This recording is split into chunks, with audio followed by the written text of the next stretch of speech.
Hi everyone, my name is Michelle and I use this YouTube channel to update everyone, especially my friends and family, but anyone else who's interested about my journey fighting metastatic triple negative breast cancer, stage 3, and adrenal insufficiency, which was caused by the immunotherapy that was used in treating my cancer.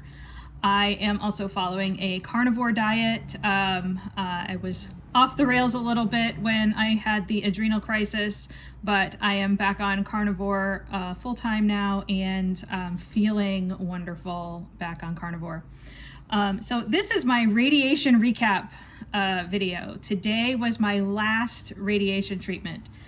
And so I figured I would just kind of give a rundown and the update to go with it. So I had 6 weeks of Monday through Friday radiation, which is a total of 30 treatments. The last 5 treatments were more targeted to where the tumor was in my breast, and the first 25 treatments were kind of all over the entire area on my left side, which is where the cancer was. So I had cancer in my, just to remind you, I had a tumor. There were actually 2 tumors in my left breast, and there were 2 tumors in my lymph nodes in my left armpit when we started this journey back in July of 2023.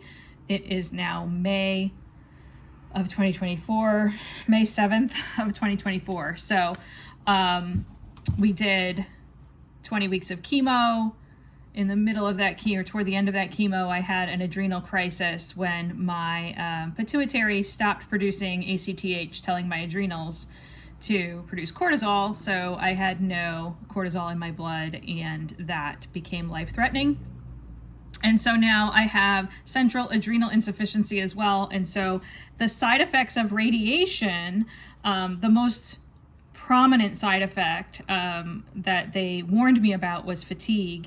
And that fatigue hit me earlier than most people because of the adrenal insufficiency. So that's why I wanted to bring that up. So my side effects, the adrenal insufficiency was definitely the most kind of pressing right off the bat. By the end of the first week, I was updosing my steroids. I have to take additional steroids orally anytime my body is stressed. And a normal person who has working adrenals would be producing cortisol with any stress. Well, radiation is stress on the body. So I had to take additional steroids starting by the end of that first week. And by the middle of week 3 out of 6 weeks is when I switched to dexamethasone in the morning, which is a longer lasting steroid instead of hydrocortisone. And that definitely has made a tremendous difference. I've been able to continue to drive myself to radiation and do the daily tasks I need to do, cook for myself, and even go for walks several times a week up a little over a mile. So that was very helpful to switch to dexamethasone in the morning. So, and then I did supplement with hydrocortisone in the late afternoon, especially if I had something to do that evening. Not much, usually 5 to 10 milligrams of hydrocortisone late in the afternoon. Excuse me, maybe I need some now. But the other side effect of radiation was the skin. And of course, it did get worse, and it will continue to get a little bit worse before it gets better. Even though I'm done, I'm not going to get any more radiation. It looks like in my notes, around week 3 is when I started to notice some skin irritation that was really just like a sunburn. And I would even call it a mild sunburn up until probably the last 2 weeks.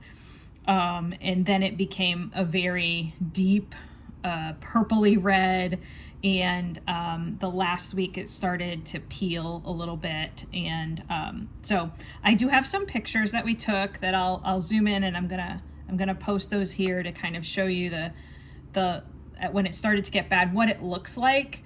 And then yeah, so let me insert those pictures here. I don't know how to keep talking. I still have to, I'm not a video editor, so I still have to figure out how to do all the fancy editing that you can do. But for right now, I'm going to stop this video. I'm going to show you a little slideshow of the kind of progression over the last couple of weeks of what the skin looks like. Here's a graphic warning. It's up close. You're not gonna see nipple or anything, but I'm gonna show you the underside of the breast and my armpit, and then I have this lovely one up here, which that white stuff is little flaky skin, peeling skin right now. So let me show you that. Okay, it looks like I figured out how to record. This is from a couple of weeks ago, and these are up close images of the skin burning and just starting to crack in the armpit there. And then this set is from this week, and you actually can see it's a little bit better. It's a little bit calmer. I've been religiously using those Rocasa products, and this is what we have now. And there's the armpit there. It's still a little cracky in there. That spot there on my collarbone is the worst, most sensitive. And there's under the breast. It's not really peeling anymore there. Okay, so that series of pictures was kind of progressive, a few from last week and a few from this week, so you can kind of see how it progressed a little bit. And but with the doctors and the nurses, both the doctor, the radio oncologist, and the nurses, they all kind of commented that my skin looked really good compared to what they see. So what I've been using, I'm going to just go through again the products. I mean, I'm not going to go through all of the stuff that they gave me and the stuff I didn't use. I'm just going to talk about what I did use on my skin because it seemed to work really well. So first was the Hello Bello baby lotion, and this was just easily portable, and it doesn't, get affected by warm weather or anything. So I kept one of these in my purse, and I brought it with me to treatments. I would apply this after each treatment immediately, like a lot. And then, anytime during the day, if I felt like I just needed some moisture, I would just slather this on there, and that seemed to work really well. And again, this is all natural ingredients. It contains aloe, jojoba, calendula, avocado, and cucumber extracts. Those are their main ingredients. And it's organic. There's nothing in here that is a petroleum derivative, no chemical agents, nothing that is potentially carcinogen or toxic in any way. So that was the Hello Bello. That was the main kind of the thing I used after every treatment, really.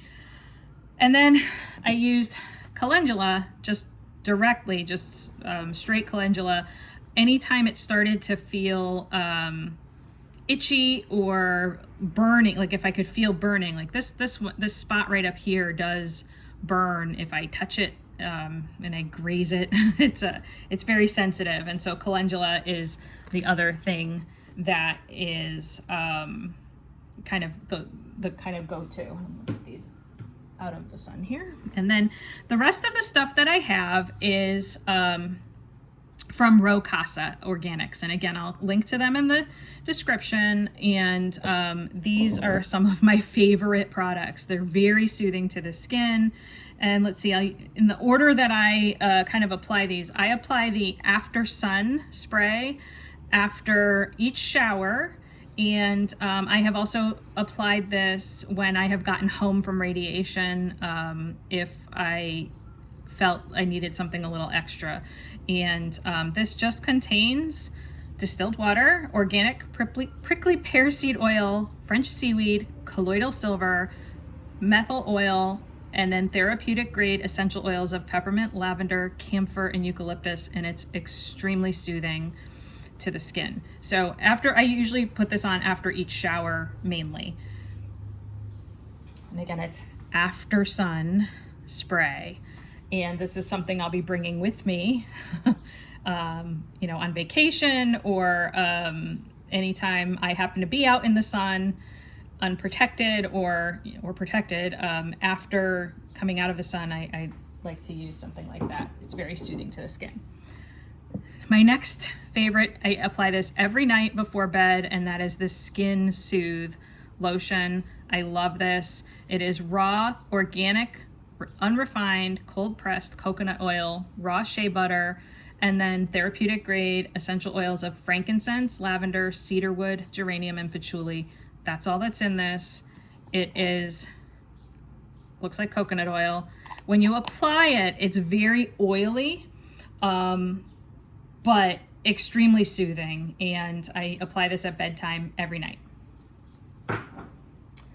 Next, I have the Stop the Itch and the Boo Boo Salve.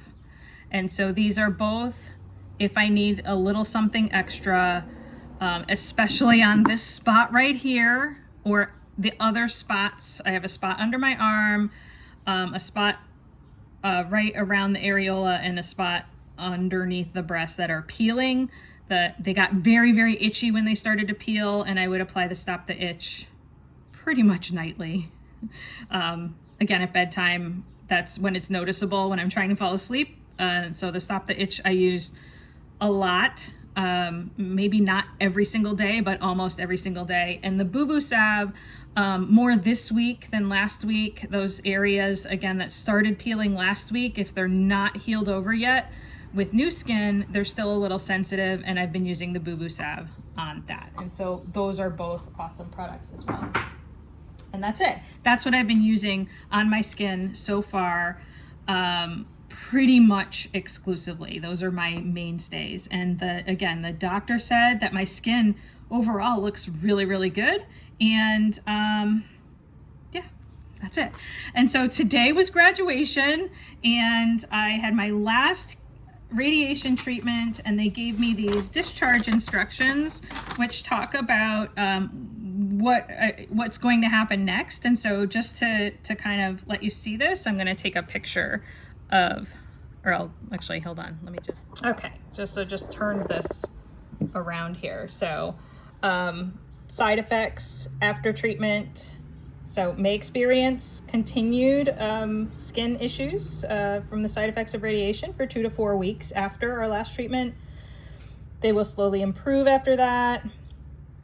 And I am going to have a follow-up appointment already scheduled, actually, for a month out. And, they talk about getting plenty of rest, that the fatigue does still come even after treatment's completed.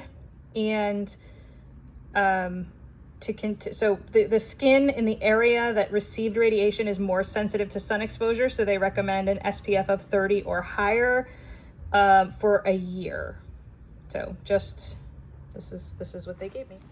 Okay, one other thing I wanted to talk about was the bras that I wear. And so the surgical bra that they gave me after surgery, this is one of them, that it's a zip up in the front. It does have a regular bra clasp in the back, but it zips up the front, and it's like a compression sports bra that holds everything together. The inside is lined with a very soft cotton, which I like. But it has this little seam and this scalloped edge, which once you wash it a couple of times does get a little annoying. It gets a little irritating, this seam that's right there at the bottom of the breast. So this was the one that I wore for a lot of the beginning part of radiation. And then this is the one that's in the nicest shape still. It's only been washed a couple of times. So it's still kind of soft there, and I'm kind of keeping it for the second surgery. So I have another backup. So it's a very nice bra, and it does have, again, it's lined with cotton, which is very nice, but it's also stretchy, which is also very nice. So that was what I was wearing for quite a bit. And then I was looking for alternatives. And one of the nurses had recommended on Amazon, they have a 3-pack of these zip up sports bras. And it's great. And it's soft. And there's no seam on the bottom. It's just kind of rolled over. That's nice. It's very stretchy, but it's nylon. And this nylon does not feel good on your skin when your skin gets sensitive. But it's still, I wore these every day for a few weeks. It doesn't breathe. And so everything would get really sweaty, and I think that was more irritating. So I continued to look. Next I had these, like I have a couple of these like kind of really stretchy, extra stretchy, loose bras that are not very tight around my rib cage, and they don't have seams there. Again, it's that rolled kind of thing, and it's just a regular bra though, but they're lightweight. They're still nylon, but they're a little lighter weight than the sports bra, and so I was wearing these for the last couple of weeks. And I alternated with these. I ordered some cotton. I actually went and found a website, Bare Necessities, I think, that had cotton bras. These are 100% cotton. They are stretchy. They're cotton and spandex, I think, or elastane or something. And it's got it closes in the front. Let me just kind of close that so you can see what it looks like. And it's a nice like not flannel. It's like a t-shirt material. It's stretchy, but it's like a t-shirt material and very lightweight. And I like it, but it has this seam, and the seam I found, it actually also has a seam that goes up the middle, and I found that to be just not so nice. I actually think I'm gonna really love these when I'm all healed because they are supportive, no wire, cotton, breathable, all the things I'm looking for except for that seam. So I only wore that once and didn't really like the way it felt on the sensitive skin. So I've been wearing this. And then I can't show you, I only ordered one of these, but I found on Amazon, I had a thought when I was pregnant, or nursing after I was pregnant. When I was nursing, there were these sleeper nursing bras that were made of cotton, and they're not really all that supportive at all, but I looked up that and I found one for like $7 on Amazon, and I ordered one, and I'm wearing it now. That's what I've been wearing inside out. And so I'll show you the picture and the link on Amazon. I wear it inside out because the seam is kind of on the inside, and so if I wear it inside out, it's kind of on the outside, so it doesn't touch the skin. It's all cotton, and it's very, very soft, and it's not super supportive, but I wear the bra. I'll show you a picture with the bra, and then I wear like a tight tank top over it, and then my outer tank top over that, which it's still cool enough that all of those layers, it still all breathes because it's all cotton. And I like this bra. And so if I had it to do over again, I would get a couple of these bras. And I think that that's important for people with breast cancer to know that, keep trying, find a bra you like. You don't need to spend $70 on a bra. It was $7, the one that I ended up landing on, but I only have one of them. So I can't hold it up and show you because I'm wearing it. And I will probably order another one because it's going to be sensitive for a couple of weeks, and it's only $7. So here's the link, or I'll put the link below. And so breast cancer, radiation, have a nice, comfortable, breathable bra, preferably with no seam. And it's really hard to find, but they're out there. Look in maternity. Because breastfeeding moms have really sensitive boobs too, and something soft, breathable, and preferably without a seam is what I found.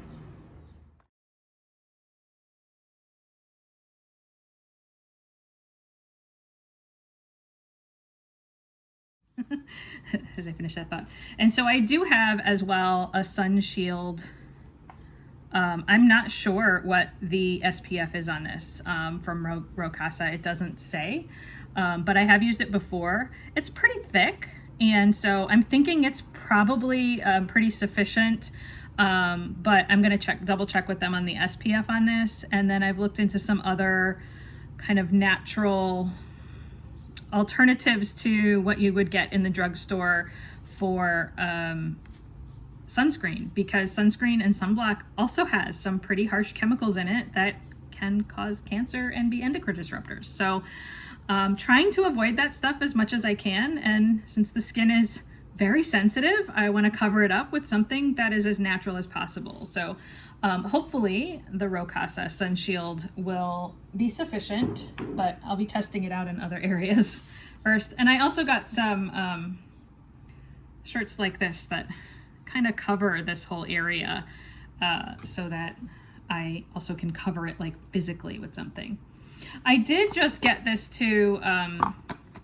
They gave me a prescription for some lidocaine cream because I was complaining how this area hurt yesterday at my appointment, but today it actually feels a little better, so I may not even use this, but they did give me that lidocaine, which is really cool, but we'll see if I need it. I'll update you and let you know. I've got my frozen coffee here that I made. This is just coffee and heavy cream and some ice that I mixed up myself. Yum. All right, and so that is pretty much my update. The other thing that they gave me was this beautiful little succulent that I will probably find a way to kill because I do not have a green thumb, and I have killed succulents before, even though they're supposed to be very hardy. So that was my little gift from the nurses at the radiation center, and they've even told me how to care for it, so that's very nice. And that's it. So I'm gonna play my video ringing the bell. They have to recite this little poem and ring the bell being all done. And then next up for me is I have a couple of months now to heal from the radiation, and then I have a consult with the plastic surgeon to get ready for the second surgery, which is reconstructive surgery to make the other side match this side. So once the skin is all healed, we'll know the final shape and size of my cancer breast, and then the reconstructive surgery is to make the other breast match. And then I have 6 months of oral chemo. A medication called Xeloda is what we'll be starting after that. I do have a consultation with the medical oncologist in a couple of weeks just to, again, discuss the possibility of restarting the Keytruda immunotherapy. And for those of you who are new, that is the immunotherapy that shut down my adrenal glands. And it also caused some other autoimmune issues, which I'll probably do a whole video just on Keytruda, just to kind of recap all of the things that I had to, that kind of I dealt with that, and then, you know, discussing the decision to either restart it or not restart it when I make that final decision. So that is, again, in a couple of weeks, I'll be meeting with a medical oncologist to discuss that. So I keep kicking the can down the road. I'm really reluctant to restart it. I'm just not feeling it, and I don't think I need it because I have had a good response, even though it wasn't a complete response to, I think it's done what it's going to do. The Keytruda did shrink the tumor in my breast to nothing. There were no more cancer cells in that main tumor in my breast, but there were isolated tumor cells in 3 out of the 9 lymph nodes that were removed. And so that's why they recommend restarting the Keytruda.